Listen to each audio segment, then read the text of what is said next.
दोस्तों, स्वागत है देश नीति में। हरियाणा चुनाव का आज आखिरी दिन था। तमाम पार्टी के नेताओं ने प्रचार किया। जिस तरीके से भारतीय जनता पार्टी के नेताओं का विरोध शुरू दिन से हो रहा था, किसान गांव में घुसने तक नहीं दे रहे थे, लेकिन आज आखिरी दिन था। तमाम पार्टी और तमाम नेताओं ने प्रचार किया, लेकिन जो बड़ी खबर थी, प्रधानमंत्री नरेंद्र मोदी भी आखिरी दिन चुनाव प्रचार से गायब रहे। गृह मंत्री अमित शाह भी कहीं भी हरियाणा में दिखाई नहीं दिए। तो इस मुद्दे पर बातचीत करने के लिए हमारे साथ मौजूद हैं अंसार इमरान, जो जर्नलिस्ट हैं और तमाम चीजों पर ये नजर रखते हैं। सबसे पहले स्वागत है आपका इमरान, देश नीति में। बहुत शुक्रिया भाई। सबसे पहला सवाल ये कि जिस तरीके से भारतीय जनता पार्टी के नेताओं का विरोध हो रहा था हरियाणा में, और आज जब आखिरी दिन था तो प्रधानमंत्री और खुद गृह मंत्री अमित शाह कहीं भी दिखाई नहीं दिए, तो इसका संकेत क्या है? देखिए, एक चीज समझ लीजिए कि जो चुनावी राजनीति इस वक्त चल रही है, खासतौर पे हरियाणा की, वो दो तीन मुद्दों पर फोकस है। दो तीन मुद्दे क्या है कि भाजपा चाहती थी कि ये पूरा चुनाव दलित मुद्दे पर लड़ा जाए, कि दलितों के मुद्दे पर वो कांग्रेस को घेर ले। दूसरा मुद्दा था कि वो किसान आंदोलन या किसानों के साथ जो भी ज्यादतियां हुई हैं उसको दबा ले। तीसरा जो मुद्दा कांग्रेस की तरफ से खड़ा किया गया था, या जो जेन्युइन मुद्दा है हरियाणा का, वो है वहां पर अग्निवीर का मामला। ये तीनों मुद्दों को अभी तक भाजपा पार नहीं पा पाई, जिसकी वजह से वहां पर एक माहौल बना कि इस बार वो 10 सालों की एंटी इनकम्बेंसी जो भाजपा की थी उसको तोड़ के लोग चाहते थे कि इस बार नई सरकार को चुना जाए। तो कहीं ना कहीं उसका माहौल बन रहा था कांग्रेस के पक्ष में। कांग्रेस के पक्ष में जब पूरी तरीके से माहौल बन गया, इंटरनल सर्वे में भाजपा को ये दिखा कि नहीं, अब हमारी हार होने जा रही है, इनके बड़े नेता कांग्रेस की तरफ जाने लगे। और जो जो इन्होंने दाव खेले, चाहे वो हम्म। मेवात वाली रीजन की 10 सीटों पर हिंदू मुसलमान वाला कॉम्बिनेशन हो, चाहे हम्म। वहां की 20% आबादी जो दलित आबादी है, दलितों को अपनी तरफ आरक्षित करने की बात हो, राहुल गांधी के ऊपर दलित विरोधी होने का, आरक्षण विरोधी होने का झूठा आरोप लगाने की बात हो, सारे आरोप उन पर बैकफायर हुए हैं। तो इसको देखते हुए चाहे अमित शाह हो या मोदी जी हो, वो सबने अपने आप को स्टेज से बाहर कर लिया। स्टेज से बाहर क्यों किया? क्योंकि आपने भी देखा होगा कि जब कहीं पर चुनाव जीतते हैं तो मोदी जी की फोटो होती है, और जैसे ही चुनाव हारने लगते हैं फिर नड्डा जी वहां पर अचानक से आ जाते हैं, नड्डा जी की फोटो लगाई जाती है। तो मुझे लगता है कि ये भी उसी का इम्पैक्ट है कि चुनाव की हार को देखते हुए अपनी फोटो को पीछे हटाने के लिए और नड्डा जी को आगे लाने के लिए कि हार रहे हैं, तो इसलिए नड्डा जी इसको ले ले, और जब जीतेंगे तब मोदी मोदी की जय जयकार हो। तो मुझे कुल मिला के यही लगता है कि जिन दो तीन मुद्दों पर चुनाव लड़ा जा रहा है, वो दोनों तीनों मामलों में भाजपा को बैकफायर। तो मतलब क्या क्या गृह मंत्री अमित शाह और प्रधानमंत्री नरेंद्र मोदी ने हार स्वीकार कर ली हरियाणा में? यकीनन उन्होंने हार स्वीकार कर ली है। उनका पूरा 80 साल, अगर आपने पिछले 10 दिनों का चुनावी माहौल देखा हो, तो एक तरफा तौर पे कांग्रेस को दलित विरोधी बताने में लगे हुए थे। देखिए, वहां पर कॉम्बिनेशन जान लीजिए। जो मुसलमान है, मुसलमान किसी कीमत पर नहीं जाएगा उधर, चाहे वो मैं बात करूं मेवात वाले रीजन की या बाकी रीजन की। तो मुसलमानों ने एक तरफा तौर पे भाजपा का बाइकाट कर रखा है। जाट भी बहुत नाराज हैं, क्योंकि जो भाजपा की छवि है या 10 साल का शासनकाल रहा है, वो एंटी जाट रहा है भाजपा का हमेशा से। भाजपा ने अपने आप को वहां पर ओबीसी टाइप साबित करने की कोशिश की है कि हम जाट विरोधी पार्टी हैं या जाटों की बात नहीं करते हैं। तो इसलिए जाट विरोधी छवि उनकी बनी रही। 27% जाट कम्युनिटी उनसे अलग नाराज थी। उसके बाद जो दलित था, 20% दलित था, उनको जो साधने की बात चल रही थी, कांग्रेस भाजपा ने ट्राई किया, उसमें भी वो फेल हो गए। इसकी सबसे बड़ी मिसाल ये है कि जब लोकसभा का चुनाव हुआ, तो लोकसभा के चुनाव में दलितों ने कांग्रेस को एक तरफा तौर पे अपना वोट दिया है, चाहे हिसार का रीजन हो, सिरसा का रीजन हो, यमुनानगर की बात हो, सब जगह पर दलितों ने अपना समर्थन दिया। यही वजह रही कि कभी जहां पर 10 की 10 सीटें भाजपा आसानी से जीत जाती थी, इस बार 5 सीटें कांग्रेस के खाते में चली गई, जिसमें कुमारी शैलजा एक बड़ी दलित नेता है, और वो बड़े मार्जिन के साथ वहां से जीत के आए हैं। तो मेन जो ट्रम्प कार्ड भाजपा खेल रही थी पिछले 10-15 दिन से, दलित कार्ड इन पर वापस पलट के बैकफायर हो गया। लेकिन लेकिन आप जब शैलजा की बात कर रहे हैं तो लगातार वो कांग्रेस के आला कमान से नाराज हैं। वो मीडिया में इंटरव्यू देने जाती हैं, कहती हैं कि हुड्डा से हमारी कई महीनों से बात ही नहीं हुई। जो वहाँ के प्रभारी हैं कहती हैं उनसे बातचीत नहीं हुई। तो क्या दलित वोट इससे खिसक नहीं रहा, भाजपा की तरफ नहीं जा रहा है? देखो, एक चीज समझ लीजिए कि जो कांग्रेस की अभी की वहां की रणनीति है, कांग्रेस की अभी की रणनीति में राहुल गांधी ने खुले मन से कुमारी शैलजा और हुड्डा जी दोनों का हाथ पकड़ के साथ में मिलाया था कि आप दोनों साथ में, दोनों मंच साझा कर रहे हैं, दोनों चुनावी रैलियां कर रहे हैं, सब चीजें हैं, सब चीजें कर रहे हैं ऑलरेडी वहां पर। मगर मामला कहाँ पर फंसा? मामला वहां पर फंसा जब भाजपा या उसकी तरफ से जो पोषित, या जिन्हें मैं कहता हूं कि वो उनके टुकड़ों पर पलने वाले लोग हैं, चाहे आईटी सेल के हों या जो कथित बुद्धिजीवी हों, उन्होंने ये फैलाना शुरू किया कि नहीं, दलित तो नाराज है, कांग्रेस के जितने बड़े दलित नेता है वो सब तो भाजपा के टच में है। कुमारी शैलजा अपनी ही पार्टी से नाराज है, जबकि कुमारी शैलजा खुद बोल चुकी है इंटरव्यू में आके कि मैं कांग्रेस पार्टी के साथ थी, हूं और रहूंगी। भाई उसी कांग्रेस पार्टी से वो सांसद है, चुनाव नहीं लड़ रही है, हर चुनावी मंच के ऊपर जा रही है। तो ये जो बातें की जा रही हैं कि उनका फला दलित नेता नाराज है, फला दलित नेता के साथ बन नहीं रही है, ये सारी भाजपा की तरफ से फैलाई गई बातें हैं।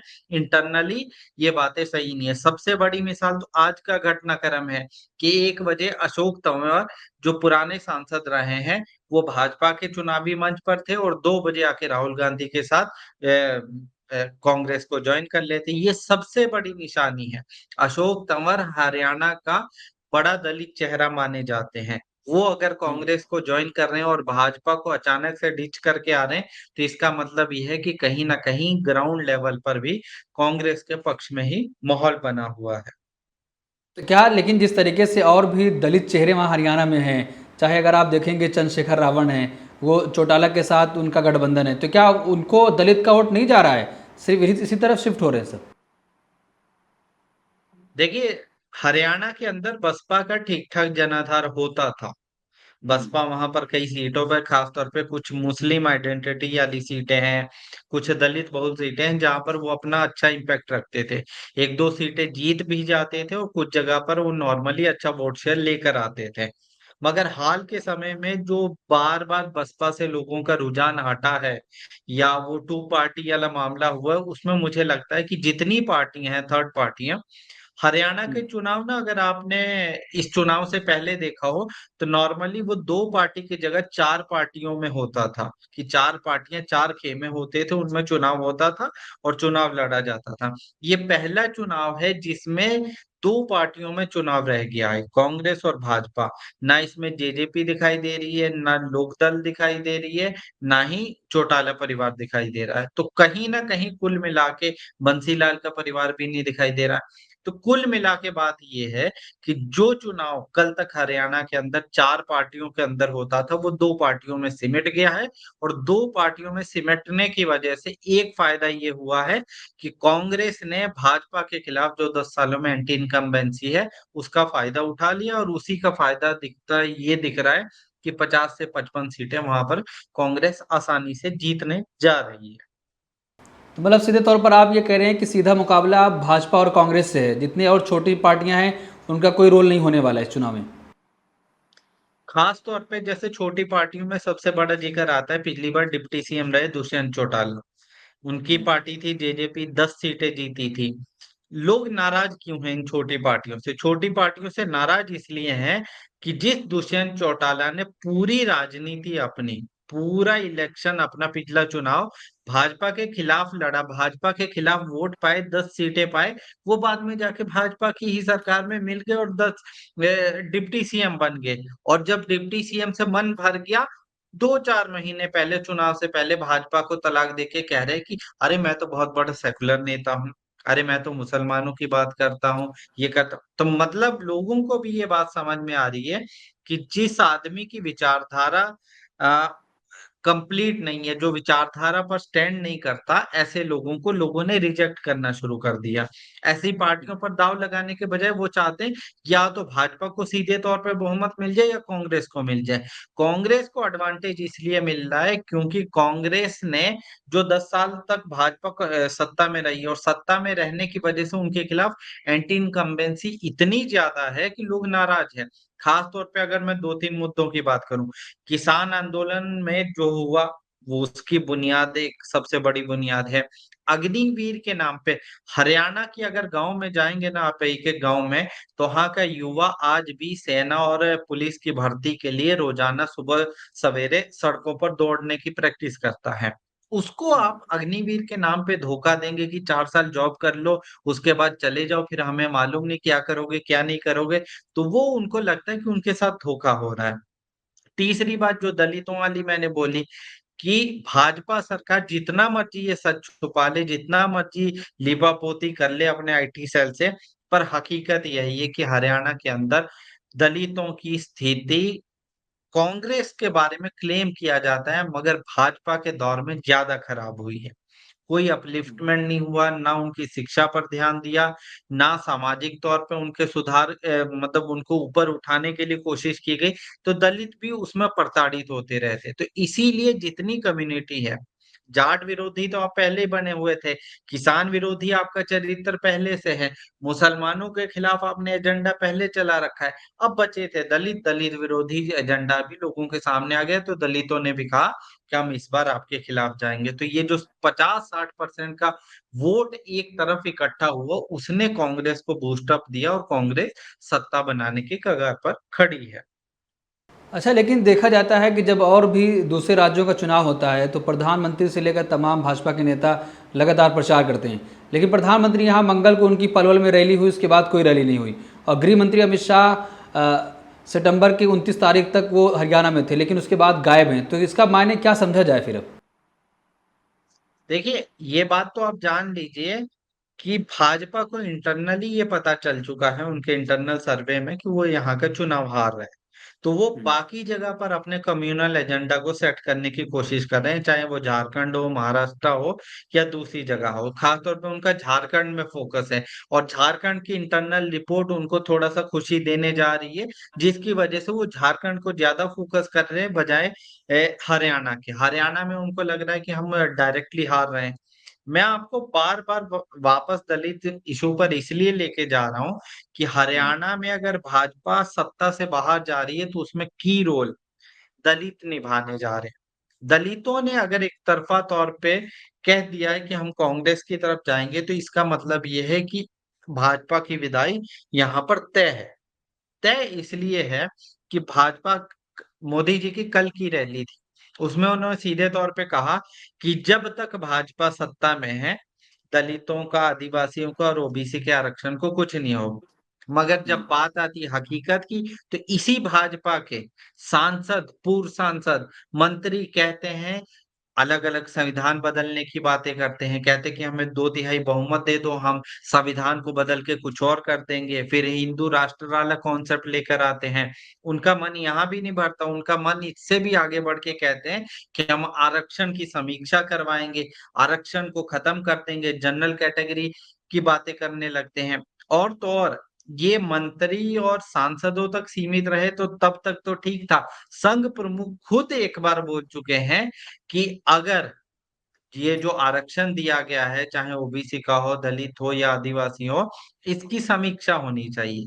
तो जो मोदी जी मंच से बोल रहे हैं और जो उनके नेता ग्राउंड पर बोल रहे हैं, उन दोनों में जमीन आसमान का फर्क है। इस बात को दलित समाज, आदिवासी समाज, ओबीसी समाज बहुत अच्छे से जानता है। यही वजह है कि भाजपा की इन नीतियों को लोग पसंद नहीं करते, और लोग कहते हैं कि हम आपको सत्ता की कुंजी नहीं देंगे, वो फिर दूसरी अल्टरनेट पार्टी की तरफ जाते हैं।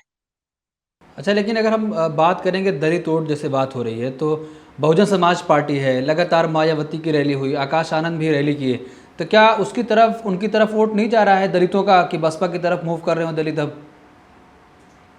देखिए, मैंने आपको बताया ना कि वहां पर दलित वोट नॉर्मली दो पार्टियों के पास होता था, बसपा का ठीक ठाक जनाधार होता था, कई सीटों पर वो इम्पैक्ट डालते थे, कई जगह पर उनके विधायक भी बने हुए हैं।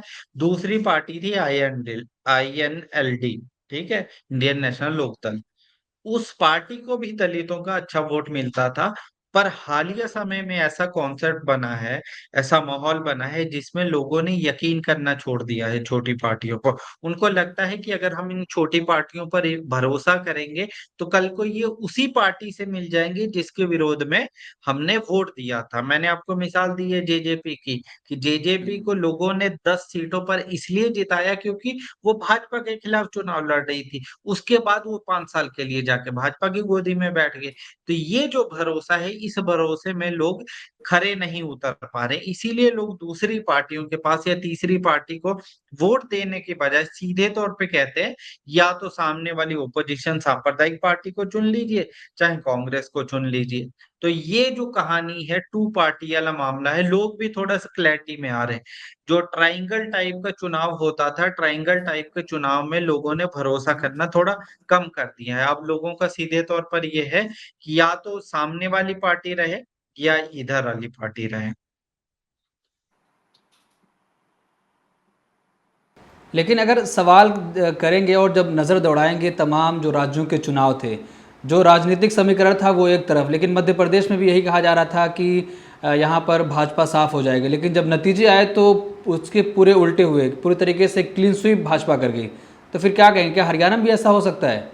देखो, मध्य प्रदेश के बारे में एक बात जान लीजिए कि मध्य प्रदेश का चुनाव कांग्रेस ने खुद हारा है। खुद हारा क्यों? कि उन्होंने बाकायदा, लोगों ने मन बनाया था कि हम कांग्रेस की तरफ जाएंगे। जहां भी कांग्रेस अपनी एक्चुअल विचारधारा को छोड़ के, सेकुलर लिबरल सेंट्रिक जो विचारधारा है, नेहरूवादी जो विचारधारा है, गांधीवादी जो विचारधारा है, उसको छोड़ के जैसे ही सॉफ्ट हिंदुत्व की तरफ जाएगी, कि हम भी हिंदू हृदय सम्राट टाइप की छवि बनाने की कोशिश करेगी, लोग उन्हें नकार देंगे। हिंदू राष्ट्र का अगर विरोध आप सोचते हैं कि खाली मुसलमान करते हैं या कुछ समुदाय करते हैं, तो मैं आपको बता दूं कि दलित और आदिवासी समाज इस मामले में ज्यादा डरता है। वो इस मामले में ज्यादा लगता है उसे कि नहीं, ये हमारे अस्तित्व के लिए खतरनाक है। दूसरी बात मैंने आपको बताई कि हरियाणा के अंदर जाटों को जो अपने एंटी बना के रखा भाजपा ने इतने सालों तक, वो उसका सबसे बड़ा नुकसान करेंगे। तो ये जो 2-3 कॉम्बिनेशन मिलके ही हरियाणा को जितवाने की कोशिश करेंगे। लेकिन सवाल यहाँ पर ये हो रहा है में क्या हुआ? लेकिन सवाल यही है ना कि ईवीएम पे सवाल फिर लास्ट में खड़ा होता है, तो क्या ईवीएम भी खेला वहाँ कर सकती है जिस तरीके से चाहे लोकसभा के चुनाव में बात आई और मध्य प्रदेश, राजस्थान, तो क्या हरियाणा में भी होने वाला है ये सब?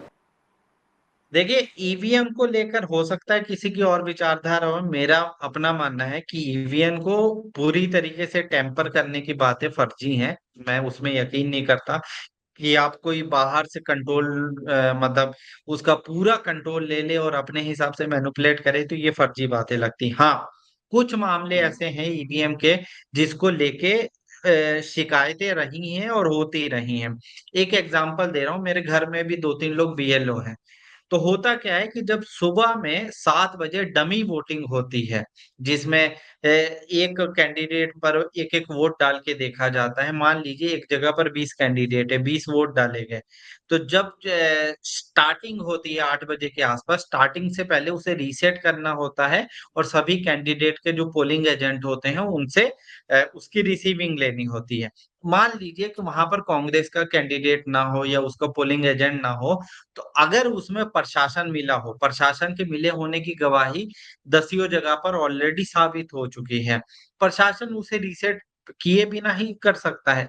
मान लीजिए अगर एक बूथ से 50 वोट भी मिला तो आप 400 बूथ का अंदाजा लगा लीजिए क्या होगा। तो ये तो मुमकिन है और इसकी शिकायत भी मिली है। मध्य प्रदेश चुनाव के टाइम भी आपको कई जगह की मैं कटिंग दिखा सकता हूँ, न्यूज़ पब्लिश भी हुई थी, जहाँ पर बाकायदा ये हुआ था कि जो वहाँ के बीएलओ थे या जो वहाँ के पोलिंग एजेंट थे, उन्होंने उसको इस तरीके से किया भी था। तो ये तो मुमकिन है। सरकारी तौर पे हल्की-फुल्की हेर-फेर तो मुमकिन है, मगर पूरी तरीके से ईवीएम को टैम्पर करने की बातें करना, वो मुझे लग रहा है लेकिन फिलहाल के टाइम में सही नहीं है। लेकिन लोकसभा चुनाव में अखिलेश यादव ने साफ तौर पर कहा कि हम 15 से 20 सीटों पर हराया गया है, तो अधिकारी उसमें शामिल थे। तो क्या हरियाणा में भी अधिकारियों के साथ भाजपा कुछ ऐसा कर सकती है कि ईवीएम सेट कर ली जाए या 10, 15, 20 हज़ार का अगर अंतर हो तो वहां पर अपना कैंडिडेट जिता ले? यकीनन मैंने आपको बताया ना कि लो मार्जिन की सीटों पर भाजपा आसानी से जीत जाती है। जैसे मेरठ में पिछली बार जो चुनाव हुआ था, उसमें क्या हुआ कि हाजी जी लड्डू लेने गए, उनको वहां के जो प्रिसाइडिंग ऑफिसर थे उसने कहा कि आप जीत चुके हैं। महाराज लड्डू लेने गए, लड्डू लेकर जब वापस आए तो उसी प्रिसाइडिंग ऑफिस ने, जिलाधिकारी ने भाजपा के कैंडिडेट को सिंबल दे दिया था। तो अंदाजा लगा लीजिए, जहां पर भी लो मार्जिन होगा, लो मार्जिन में तय बात है कि कुछ वोटों का हेरफेर हो सकता है, और वो प्रशासनिक तौर पे अधिकारी कभी कभार करते भी हैं दबाव के वजह से। तो मुझे लगता है कि विपक्षी पार्टियां अगर चाहती हैं, इंश्योर करना चाहती है अपने चुनावी जीत को, तो उनको लोकसभा की तरह ही हर बूथ पर डटे रहना होगा सुबह से लेकर शाम तक। ये तय करना होगा, 2 चीज़ें उनको तय करनी होगी। पहली बात कि उनके जितने भी वोटर हैं वो शाम तक अपने वोटिंग के लिए चले जाएँ और वहां से वापस आ जाएँ, या वहां पर वोट पोल कर लें। दूसरी बात ये है कि पोलिंग के बाद जब ये सब चीजें हो जाएँ, तो दूसरा मामला है जिस दिन मतगणना होगी, मतगणना के दिन आपको सुबह में जा चले जाना है 6 बजे, और शाम तक जब तक पूरी काउंटिंग नहीं हो जाती, वापस नहीं आना है। जब तक आप खूंटा गाड़ के नहीं बैठिएगा, तो फिर तय रखिए कि सामने एक ऐसी पार्टी है जो साम, दाम, दंड, भेद किसी भी तरीके से चुनाव जीतना चाहती है। उसके लिए कोई नैतिकता नहीं है, उसके लिए कोई इस टाइप का ज्ञान नहीं, उसके लिए बस उसकी जीत मायने रखती है। तो अगर आप थोड़ा-सा भी अपर हैंड देंगे, तो वो उसका फ़ायदा उठाएँगे। अच्छा, जिस तरीके से मध्य प्रदेश में जब नतीजे आए तो कहा गया कि कमलनाथ ने वहां पर कांग्रेस को डुबा दिया। अब हरियाणा में ठीक इसी तरीके से सुरजेवाला सामने आए, तो क्या सुरजेवाला भी कांग्रेस का वही हाल करने जा रहे हैं जो मध्य प्रदेश में कमलनाथ ने किया था? मेरा नहीं मानना है, क्योंकि वो हरियाणा के जो चुनावी पूरी रणनीति है या वहाँ की जो पार्टी चल रही है, वो हुड्डा के हाथ में है। मतलब वहाँ का अगर टिकट बंटवारा देख लोगे, तो मुझे नहीं लगता कि सुरजेवाला के 4-5 लोगों को भी टिकट मिला है। ऐसे ही शैलजा के खेमे के 7-8 लोगों को टिकट मिला है। बाकी जितने टिकट हुए हैं वो सब हुड्डा की मर्जी से चले हैं। तो कुल मिला के ये मान लीजिए कि हरियाणा की कांग्रेस पूरी तरीके से हुड्डा के कंट्रोल में है। वो सीनियर है, वहाँ के नेता भी है, पूर्व सीएम भी रहे हैं। तो मुझे लगता है कि चुनाव पूरी तरीके से उन्हीं के कंट्रोल में है। अब चाहे आप कुमारी शैलजा की बात कर लीजिए, चाहे किसी और नेता की बात कर लीजिए, मुझे नहीं लगता कि चुनाव में इन नेताओं का उतना इंटरफेरेंस है। ठीक है, बहुत शुक्रिया, आपने इतना समय दिया, हमसे बातचीत करी। तो जिस तरीके से अब आज लास्ट दिन था, लेकिन भारतीय जनता पार्टी के तमाम शीर्ष नेतृत्व कहीं भी हरियाणा में दिखाई नहीं दिया, तो इसके मायने क्या हैं वो हम लोगों ने समझा। तो इस पूरे मामले पर आप क्या सोचते हैं, आपकी क्या राय, कमेंट बॉक्स में अपनी राय जरूर दें।